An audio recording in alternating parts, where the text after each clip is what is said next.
C'est avec un profond sentiment de responsabilité que je porte aujourd'hui la voix du peuple haïtien à cette 30e conférence des parties à la Convention cadre des Nations Unies sur les changements climatiques. Je veux premièrement adresser mes sincères remerciements à son Excellence le Président Luis Ignacio Lula da Silva et au peuple brésilien pour leur accueil chaleureux. Je félicite le secrétaire général des Nations Unies pour son engagement constant en faveur de la paix et de la justice internationale. Excellences, distingués délégués, ma délégation veut rappeler que le réchauffement général de la planète est dû aux activités humaines. Les industries polluantes sont les principales sources des émissions de gaz à effet de serre. Malheureusement, ce sont les pays du Sud qui sont les grandes victimes de phénomènes qu'ils n'ont pas créés. Pour les petits États insulaires au développement, les changements climatiques sont déjà une menace existentielle. Et si l'on parvient à perdre notre territoire, nous perdons notre identité, notre histoire et notre culture. Déjà, les risques sont réels. Si rien n'est fait, des villes côtières et même des îles entières pourront disparaître dans les prochaines décennies à cause de la montée des eaux. Haïti, mon pays, est l'un des États les plus vulnérables au changement climatique. Il est classé au premier rang de l'indice mondial des risques climatiques et au troisième rang de l'indice des risques climatiques à long terme.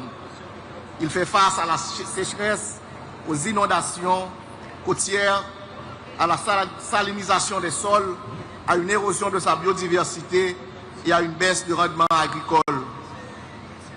Les ouragans, de plus en plus violents, dévastent le pays. La semaine dernière encore, l'ouragan Mélissa a fait 47 morts, 17 disparus et occasionné des dégâts matériels considérables dans le sud et l'ouest du pays.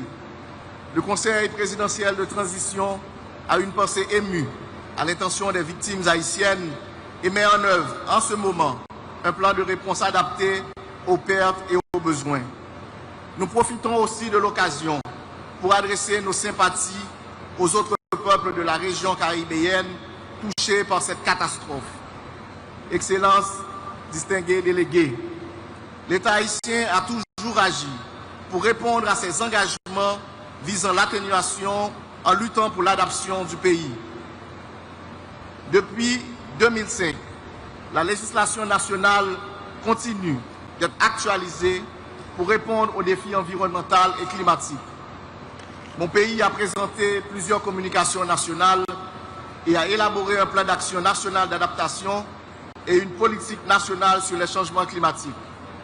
Nous avons adhéré au programme pilote sur la résilience climatique, PPRC, et soumis en 2021 une première actualisation de notre contribution déterminée au niveau national. Je veux souligner que les pays en développement, et particulièrement les petits États insulaires qui sont les moins responsables du réchauffement climatique, ne pourront pas réussir leur adaptation sans une solide solidarité internationale sincère et agissante. Les pays industrialisés, principaux responsables du réchauffement climatique, se sont engagés à offrir une assistance financière et technique accompagnée du renforcement des capacités pour permettre l'adaptation des pays en développement. Malheureusement, les promesses n'ont pas toujours été tenues ni suivies d'effets décisifs. J'espère que cette année, la COP30 sera effectivement l'occasion de reconnaître l'urgence d'agir ensemble pour l'avenir. Et ce sera de la justice climatique pour la préservation de notre planète commune.